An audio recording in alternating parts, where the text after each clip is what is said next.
Bonjour à tous, mardi 8 août 2023, bienvenue dans ce journal, voici les titres. Pour le Maguel de Touba, les pèlerins pourraient prendre le train. Les travaux de réhabilitation de l'axe Diouloubel-Mbaké avancent à grands pas. Le directeur général des chemins de fer du Sénégal qui a testé le tronçon reste optimiste sur l'achèvement du chantier. Également dans l'actualité, hausse du prix de l'oignon. Si le prix du sac a doublé, le kilogramme varie, vous allez le voir, selon les régions. Comment expliquer cette spéculation? Élément de réponse à suivre dans ce journal. Et puis vers l'exploitation du potentiel touristique de la région de Fatick, la société d'aménagement et de promotion des côtes et zones touristiques du Sénégal, SAPCO, chargée du projet, a visité les sites à revaloriser dans la région de Fatick. La situation judiciaire du pays au menu de la conférence de presse du ministre de la Justice face au journaliste Ismaïla Madior Fall est revenue sur l'arrestation de l'avocat Juan Branco, la grève de la faim de certains détenus ou encore les récentes attaques au cocktail Molotov. Moussa Mané pour le compte-rendu. L'épisode judiciaire du jour reste l'affaire de l'avocat français Juan Branco. Entré et sorti du territoire sénégalais de manière irrégulière, il a été arrêté en Mauritanie. Remis aux autorités sénégalaises, il a fait face à la justice. Dès qu'il a été remis aux autorités de police du Sénégal, qu'est-ce qui se passe? On exécute le mandat d'arrêt international. C'est un mandat qui a été exécuté. Et le juge d'instruction a exécuté le mandat d'arrêt international, parce que le mandat d'arrêt, c'est quoi? C'est pour arrêter quelqu'un. On l'a arrêté. Donc une fois qu'on l'arrête, le mandat d'arrêt a rempli sa fonction. C'est pour ça donc qu'il a été inculpé. On aurait pu le mettre sous mandat de dépôt pendant des années, mais l'option du juge d'instruction, ce n'est pas le parquet, ce n'est pas le procureur. C'est le juge qui a souverainement décidé de l'inculper et de lui accorder la liberté provisoire. Il n'est pas ressortissant sénégalais, il n'a pas la nationalité sénégalaise, il a sa famille, il a sa profession. Voilà, nous avons des accords de coopération judiciaire très sérieuses qui nous lient avec la France. Nous pouvons à tout moment coopérer avec la France lorsqu'il y a un besoin d'administration de la justice. Il n'y avait pas donc de raison de le garder dans les liens de la détention. Mais, attention, il reste sous contrôle judiciaire. Il reste sous contrôle judiciaire, cela veut dire quoi? Cela veut dire, la procédure de l'information judiciaire continue à son encontre. Tous les actes d'instruction vont être posés. Deuxièmement, il est possible que son contrôle judiciaire soit révoqué. Et troisièmement, il peut être jugé lorsque l'information sera clôturée. Il peut faire l'objet d'un renvoi devant une juridiction de jugement et être jugé. Il pourrait être jugé. Restons toujours sur cette affaire. Maître Babacar Ndiaye, arrêté par la même occasion, bénéficie d'une liberté provisoire selon le garde des Sceaux. Toutefois, il est aussi sous contrôle judiciaire. Autre actualité judiciaire, la grève de la faim observée par certains détenus dans des établissements pénitentiaires. Sur ce point, le ministre de la Justice donne des éclaircissements. Ceux qui sont en grève de la faim partielle, ont arrêté leur grève de la faim. La plupart. Il y a aujourd'hui donc le sieur Ousmane Sonko qui est à l'hôpital principal. C'est une bonne information, c'est pas un fait. Il est admis à l'hôpital principal parce que quand vous êtes dans les établissements pénitentiaires, quand vous êtes en prison, si l'administration pénitentiaire se rend compte que vous n'êtes pas bien, on vous amène à l'hôpital. Parce qu'on ne veut pas que vous mouriez, ce n'est pas le but du jeu. Le but du jeu, c'est juste de vous appliquer une peine qui a été prononcée par la justice. Donc, il est admis à l'hôpital principal. Et quand il est arrivé à l'hôpital principal, il a subi des soins. Et après administration de ces soins, je ne veux pas entrer dans des considérations personnelles, dans son bulletin de santé, je n'y entrerai pas, mais lorsqu'il a reçu les soins, il se porte mieux. Auparavant, Ismaïla Madior Fall a évoqué les récentes attaques au cocktail Molotov sur des biens publics et privés, des attaques qu'il qualifie d'actes terroristes. Il a affirmé que des enquêtes sont menées suivies d'arrestations.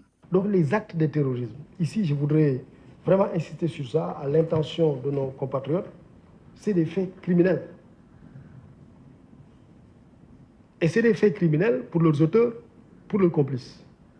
Et c'est des faits criminels qui font l'objet de condamnations pénales, notamment la réclusion criminelle. Donc ici, je voulais en profiter pour parler aux jeunes aux jeunes membres d'organisations qui envisagent ou qui projettent de commettre de tels actes, d'appeler leur attention sur la gravité de tels actes. Profitant de cette occasion, les journalistes n'ont pas manqué d'évoquer le cas d'un confrère actuellement en détention. Il s'agit de Pape Alé Niang.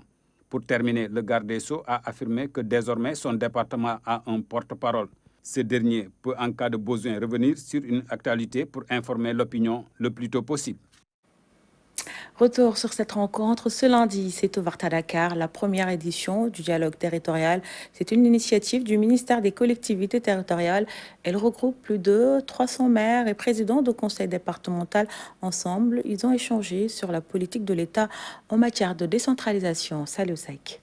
Pour cette première édition du dialogue territorial, les maires et présidents de conseil départemental des régions de Dakar, Kaffrine, Saint-Louis, Matam et Ziguinchor sont à l'honneur.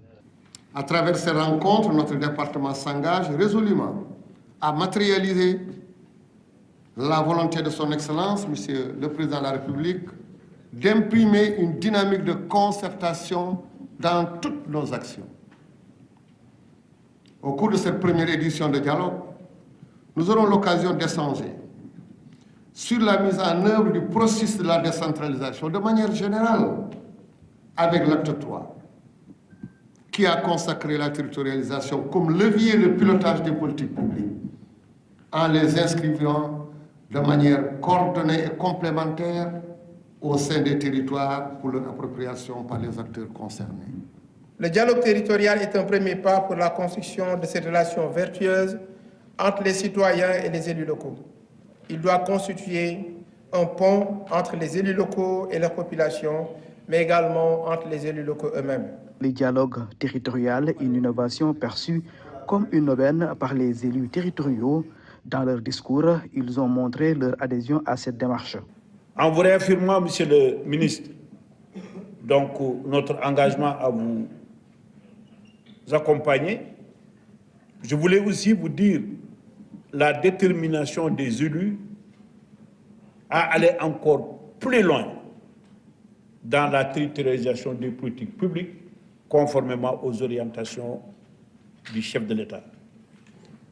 Et le premier pas de cette territorialisation, Monsieur le ministre, c'est le renforcement des domaines de compétences transférés. Le dialogue entre les maires et les présidents de département, c'est extrêmement important pour le bon fonctionnement de la territorialisation, en application même de la territorialisation des politiques publiques. Et je pense que ce dialogue que vous avez initié, quand vous l'aurez bouclé, nous amènera des avancées extrêmement importantes dans le cadre de la territorialisation des politiques publiques. Parce que les maires et les présidents de département doivent dialoguer, doivent être ensemble, doivent être à côté, chaque main dans la main, pour pouvoir vraiment travailler pour le développement de nos territoires. Cette rencontre est ainsi mise à profit par des élus pour faire le plaidoyer en faveur des collectivités territoriales. Ce qui caractérise les départements, comme je le dis toujours, c'est le manque de moyens. Nous espérons qu'à l'issue de ce dialogue, des solutions seront proposées pour que ces problèmes soient de vieux souvenirs.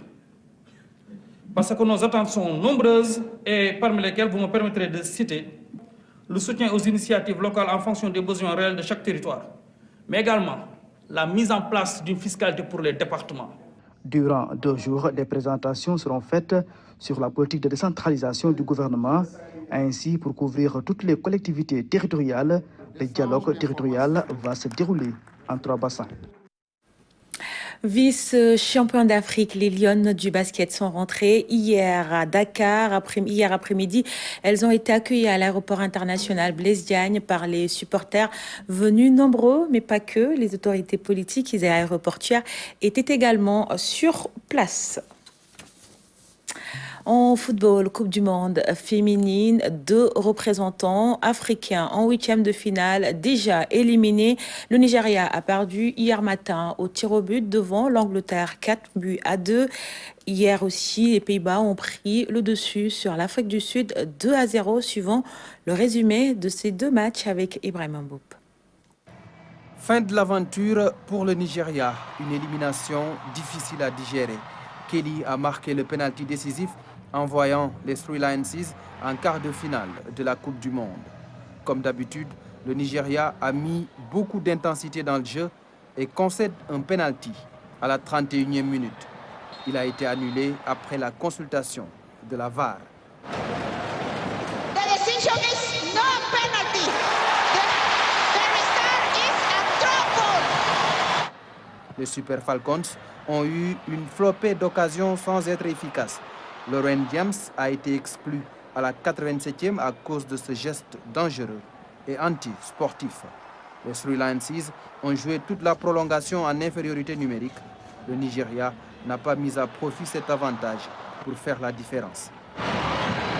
Arrivés au tir au but, les Super Falcons ont raté leurs 2 premiers pénaltys. Les Anglaises ont été plus adroites et s'imposent 4 tirs à 2.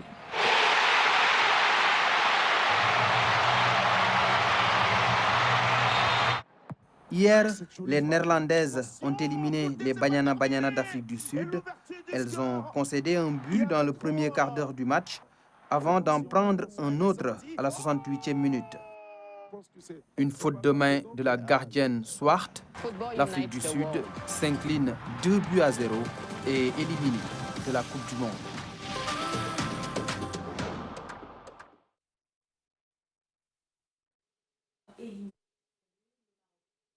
Face à la France, donc en 8e de finale. Place maintenant à l'actualité consacrée aux régions.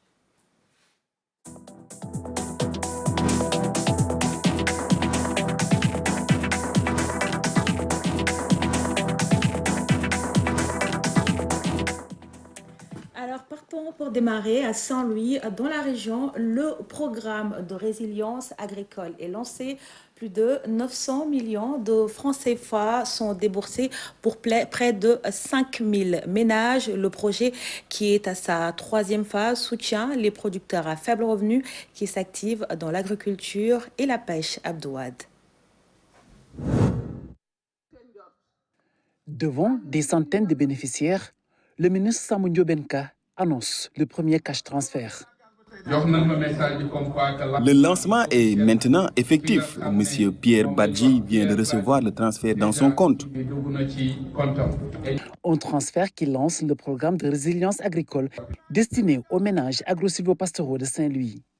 Objectif, leur faciliter l'accès aux intrants agricoles. L'objectif étant d'utiliser des mécanismes et des systèmes de protection sociale adaptatifs pour améliorer l'accès aux intrants pour les petits producteurs agricoles inscrits dans le registre national INU, ce qui renforcera bien sûr leur capacité de résilience face aux aléas des conditions de production. Pour cette 3e phase du programme, le budget s'élève à 6 milliards de francs CFA, dont 900 millions pour Saint-Louis. Une enveloppe qui couvre 4 531 ménages de la région, avec des transferts allant jusqu'à 200 000 francs de francs CFA. Outre l'octroi d'un transfert monétaire pouvant aller jusqu'à 200 000 francs CFA, pour aider les ménages à couvrir la part non subventionnée des intrants agricoles, les bénéficiaires ont bénéficié également à travers des sessions de sensibilisation, de coaching collectif, mais aussi de suivi de la production. Suite à une évaluation indépendante concluante de la phase pilote, le ministère du Développement communautaire, de la solidarité nationale et de l'équité sociale et territoriale, que j'ai en charge aujourd'hui, cherche à diversifier les options pour stimuler la création de richesses au sein des ménages les plus vulnérables, du secteur primaire dans son ensemble, afin de réduire la pauvreté à long terme. Certains bénéficiaires ont reçu leur transfert juste après la cérémonie. Une somme d'argent qui arrive à point nommé, surtout à cette période de l'année.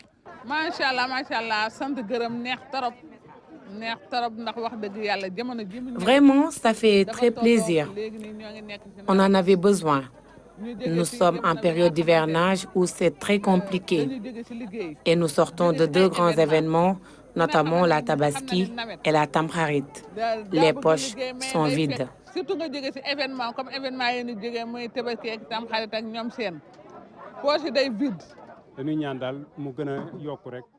On prie pour que ça continue. C'est une très belle chose. L'année dernière, j'ai pu acheter des semences avec. C'était vraiment bénéfique. Cette année aussi, j'espère que ce sera pareil. En tant qu'agriculteur, on ne demande qu'à être aidé. Et vraiment, c'est le cas. Ces bénéficiaires font partie des 540 000 ménages inscrits dans le registre national unique, le RNU. Ils tirent principalement leurs revenus de l'agriculture, de l'élevage ou encore de la pêche. Je vous le disais dans les titres, réhabilitation du chemin de fer. Bientôt, le train va rouler entre Diourbel-Mbacké, long de 45 km. Le tronçon a été testé avec succès. Le directeur général des chemins de fer du Sénégal reste optimiste sur l'achèvement des travaux avant le Grand Magal de Touba. Dame Silla.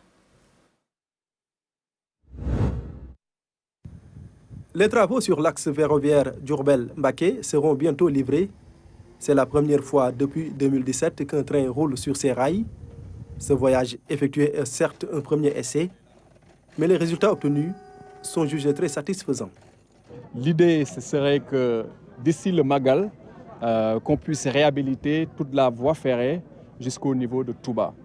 Il y a encore un peu de travail, bien évidemment, mais je suis très confiant eu égard à l'avancement des travaux qui se passent très bien, ce qui nous a permis aujourd'hui, avec un engin de travaux ferroviaires, une boureuse, de venir jusqu'à Mbacké et de procéder à l'enregistrement de la géométrie et du dévers de la voie. À l'issue de ce premier essai, le directeur général des chemins de fer confirme que le train pourra transporter des marchandises jusqu'à la ville sainte de Touba avant le Grand Magal. Mais pour ce qui est du transport des passagers, aucune confirmation ne peut se faire pour le moment. Ce que je peux vous assurer par contre, c'est que ce qui est sûr, c'est qu'au vu de l'état de la voie, le transport de conteneurs pour approvisionner le Magal, ça, moi, c'est presque sûr qu'on va y arriver. Ça y est. Maintenant, le transport de passagers, c'est un peu plus délicat. C'est pour ça que je veux rester quand même très prudent. Mais on met tout en œuvre pour y arriver et je suis très confiant. La réhabilitation du chemin de fer figure parmi les priorités du président de la République. De nombreux efforts sont consentis dans ce sens pour faire du Sénégal un hub ferroviaire. Le président de la République a lancé les travaux de réhabilitation complète de la voie métrique au Sénégal au 10 février 2023. Aujourd'hui, très récemment, on a été avec le ministre des Infrastructures et des Transports terrestres. On a fait une première circulation jusqu'à Diourbel. Et là, on complète jusqu'à hauteur de Mbacké pour aller ensuite vers Touba. Le Grand Magal de Touba est prévu au début du mois de septembre prochain. Événement religieux qui draine chaque année des millions de fidèles venus des 4 coins du monde. Avec la réhabilitation de l'axe ferroviaire Dakar-Touba, ne serait-ce que pour le transport des marchandises, contribue fortement à la réussite de l'événement. À Fatick, la relance du secteur touristique en marche. La région a, vous le savez, un fort potentiel touristique. Une délégation de la SAPCO s'est rendue sur place pour visiter plusieurs sites à revaloriser. La société d'aménagement et de promotion des côtes et zones touristiques du Sénégal est chargée de ce projet. Claire Diop. La délégation a d'abord effectué une visite de travail auprès des autorités administratives locales de Fatick avant de se rendre au niveau des sites d'aménagement touristique. Sont concernés Sandikoli, Missira et Soukouta dans la commune de Toubakouta et 5 autres sites dans le département de Foundiougne. Partout, il est prévu des travaux et réalisations d'envergure dans le but de redynamiser le potentiel touristique existant. Dans la région de Fatick, nous avons beaucoup de sites à potentialité touristique. Le delta du Saloum surtout, qui est classé au patrimoine mondial de l'UNESCO. Nous avons 7 sites à potentialité touristique. Nous avons l'occasion de rencontrer les autorités administratives locales, n'est-ce pas, ainsi que les maires, les chefs de village, ainsi que toutes les parties prenantes. Sur le terrain, le travail a démarré. Une commission est mise en place à cet effet. Pour le département de Foundiougne, la commission a déjà fait le travail nécessaire. Les impenses ont été évaluées à 400 millions. Et le préfet nous a transmis le rapport que nous avons transmis également au service des finances. À mon retour, je vais rencontrer les services concernés, n'est-ce pas, pour échanger avec eux, pour voir comment faire pour payer ces impenses-là directement aux personnes, aux PAP, les personnes affectées par le projet. C'est important. Aux investisseurs, l'appel est lancé pour développer l'énorme potentialité touristique ici à Fatick et au-delà dans toute la zone centre. Il est prévu des mesures d'accompagnement pour impulser un développement local durable. Le tourisme, un secteur porteur de croissance, aussi pourvoyeur d'emplois. Et c'est toute une stratégie qui est déroulée pour sa relance. On poursuit le voyage à l'intérieur du Sénégal. Nous partons maintenant à Thiès, à la découverte du centre d'enseignement professionnel de la Cité du Rail, une grande école de formation des métiers industriels de la région de Thiès. L'établissement qui a abrité auparavant les ateliers des chemins de fer forme aujourd'hui des centaines de jeunes chaque année. Visite guidée avec Fatimata Banelba. Des étincelles qui crépitent, une odeur de gaz et de ferraille qui flotte. Oumi et Rokhaya sont dans leur élément, le métal. Dans leur apprentissage du métier de soudeur, elles se donnent à fond. À la question de savoir le choix de ce métier à forte connotation masculine, Rokhaya Ndiaye nous répond que l'envie de réussir est son seul objectif. J'ai eu la passion du métier de soudeur grâce à mon oncle qui effectuait le même métier. C'est lui qui m'a transmis le virus. Je pense que tous les métiers se valent et que les femmes peuvent faire les mêmes métiers que les hommes et y exceller. L'essentiel, c'est d'être bien formé. Notre formation se passe très bien et nos enseignants sont très engagés. Je conseille à mes sœurs de se rapprocher du centre d'enseignement professionnel pour y faire des cours. Ça peut toujours servir. Rokhaya et Oumi font partie d'une cohorte de 20 jeunes apprenants bénéficiant de bourses de formation du TOAFPT. Une formation dispensée au centre d'enseignement professionnel de Thiès. Le CEP de Thiès, situé dans les flancs des ateliers des chemins de fer, fut vers les années 60 une école de formation de la régie des chemins de fer, avant d'être rattachée au ministère de la formation professionnelle en 1972. C'est une école qui a beaucoup travaillé, en tout cas, il a beaucoup formé les agents du chemin de fer. Et pratiquement tous les agents du chemin de fer ont été formés. Les anciens ont été formés au niveau de cette école.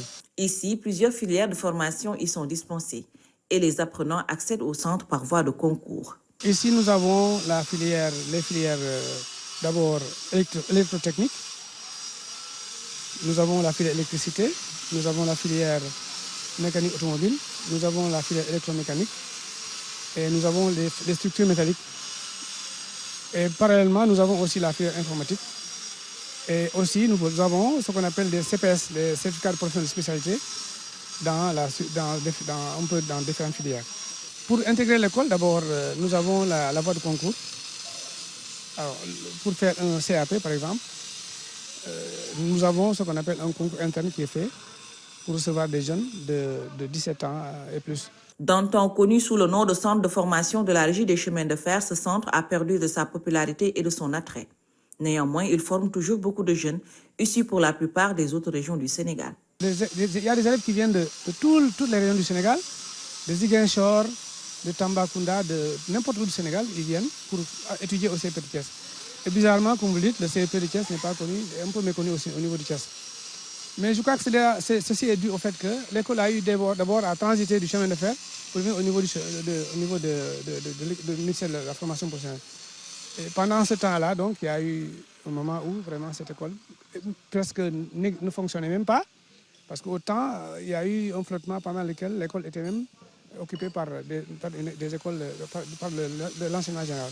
Malgré son apport important dans l'insertion et l'apprentissage des jeunes, le centre d'enseignement professionnel de Thiès traverse des difficultés comme la vétusté des bâtiments ou le matériel défectueux. Et pour pallier ces difficultés, le centre noue des partenariats avec des ONG ou entreprises de la place, comme celui avec Brook Afrique de l'Ouest, qui a permis et facilité la formation d'une vingtaine d'apprenants en maréchalerie, métier de confection de fer à cheval, qui, après leur formation, reçoivent aujourd'hui des équipements. Et nous sommes fiers parce que nous venons d'accomplir un vœu, c'est d'avoir vraiment une promotion qui vient d'être diplômée pour un certificat de spécialisation en maréchalerie, en maréchal ferrant.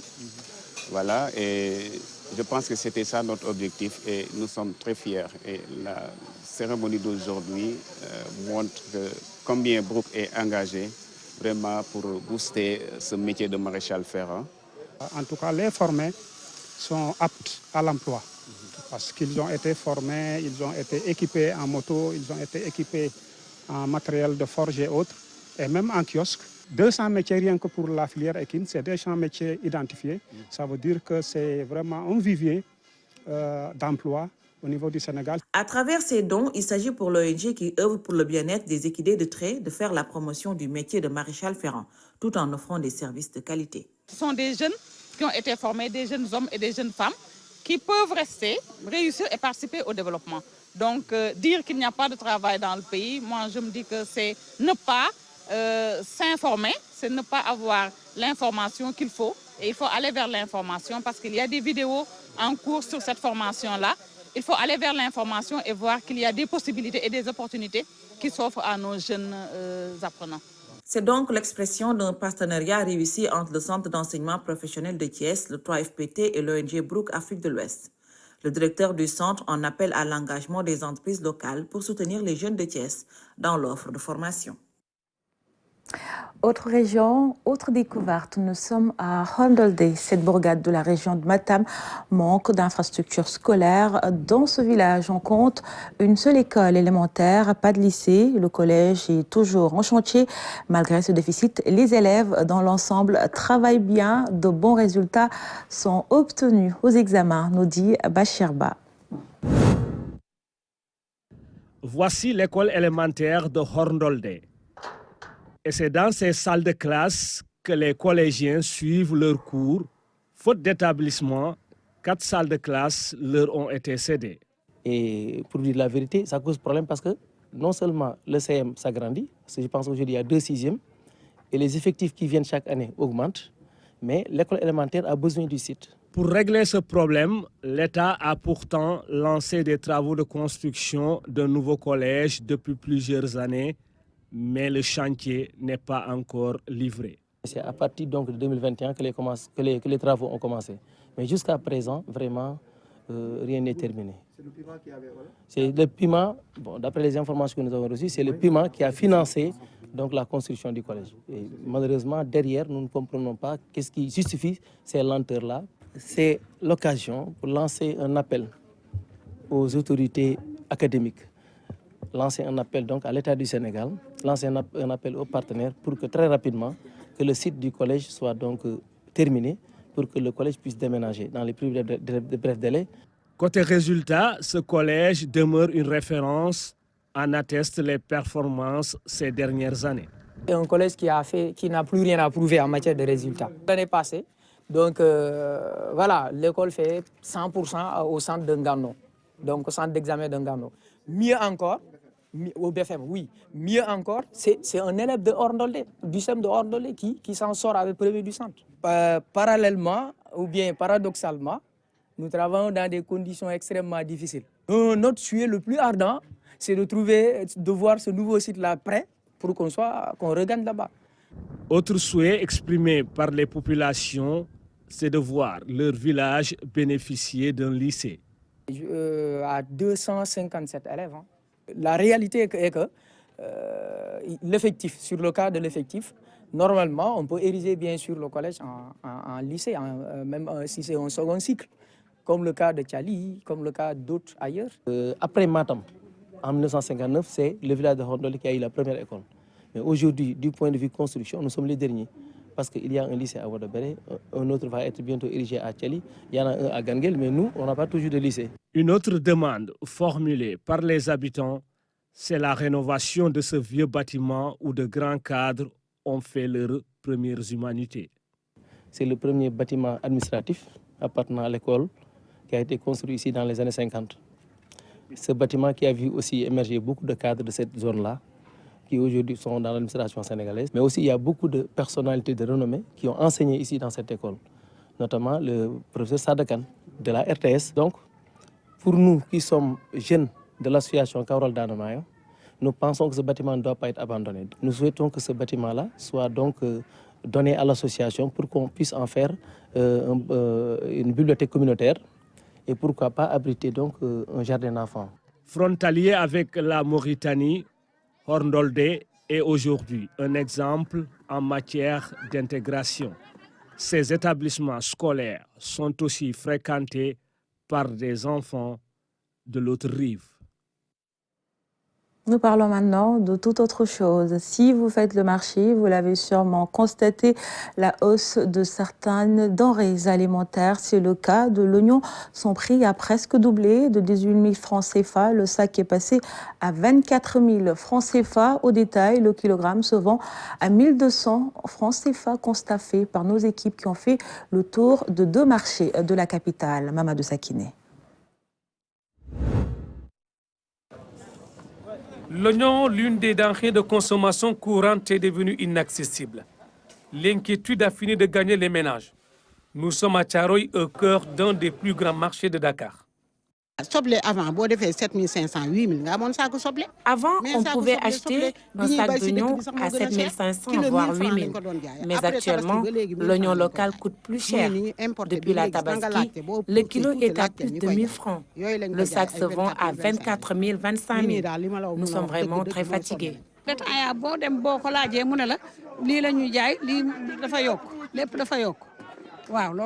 Partout, les détaillants disent la même chose. Les prix ont augmenté. L'État doit nous venir en aide. Le contrôle des prix doit être aussi de rigueur.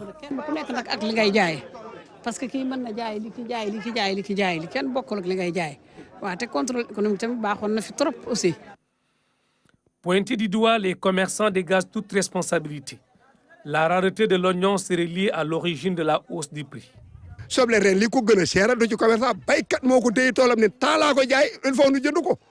Les commerçants ne sont pas à l'origine de la hausse. Ce sont les producteurs qui sont les responsables de cette situation. Ils augmentent les prix chaque jour. Nous achetons aujourd'hui à 10 000, demain on nous dit 15 000, 16 000. Donc les commerçants ne sont aucunement responsables. Autre lieu, le marché Goltapé des Parcelles Assainies. L'on se pose des questions sur les véritables raisons de la flambée du prix de l'oignon. À vrai dire, les consommateurs souffrent. Dans certains endroits, le sac d'oignon est à 30 000 francs CFA, le kilo à 1 200. On ne sait pas ce qui se passe. Ce vendeur semble donner la cause de la cherté de l'oignon.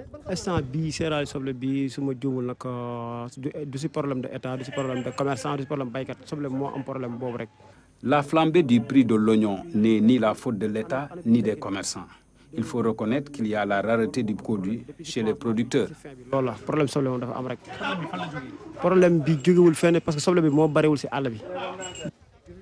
Selon les grossistes interrogés, le marché va être suffisamment ravitaillé dans les jours à venir. Le seul souhait des consommateurs, une baisse au plus bas niveau du prix de l'oignon.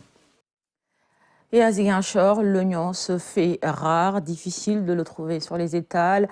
Ils sont rares les commerçants qui en disposent. Ils l'échangent à 2 000 francs le kilogramme, soit 600 francs CFA de plus comparé à Dakar. Abdoulaye Sinkare. À Ziguinchor, l'oignon est introuvable depuis quelques jours.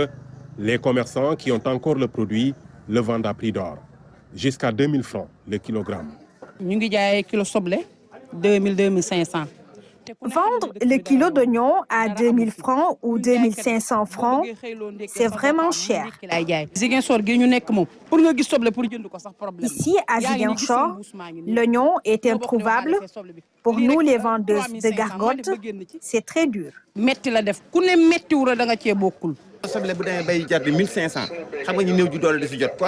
kilo d'oignon à 1 500 francs, ce n'est pas à la portée de tout le monde. Il faut que l'oignon importé soit disponible avant la fin de la production locale. C'est ainsi qu'on peut aider les petites bourses. Ce commerçant grossiste stockait beaucoup d'oignons, mais cela fait des jours qu'il est à la recherche de la marchandise. Cela fait 4 jours que je n'ai pas d'oignons. Je ne vends que de la pomme de terre et de l'huile. Personnellement, je n'ai jamais vu une telle pénurie. On va bientôt faire 1 semaine sans oignons. Pour les commerçants, la pénurie s'explique par l'épuisement de la production locale, alors que l'oignon importé n'est pas encore disponible. Pour eux, l'anticipation serait le meilleur remède.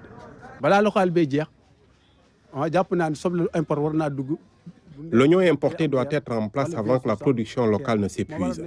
Sinon, il y aura forcément pénurie. Chaque année, l'État doit anticiper.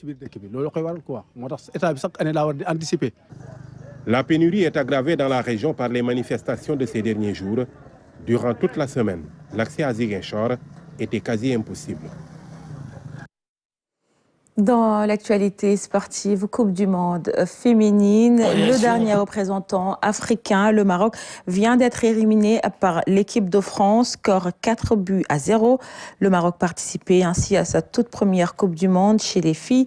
À la clé, une place de 8e de finaliste. Et c'est ainsi que s'achève cette édition. Merci pour votre fidélité. Retrouvez dans quelques instants à la retour à Maboy pour les Khibar. Bel après-midi à tous et à demain.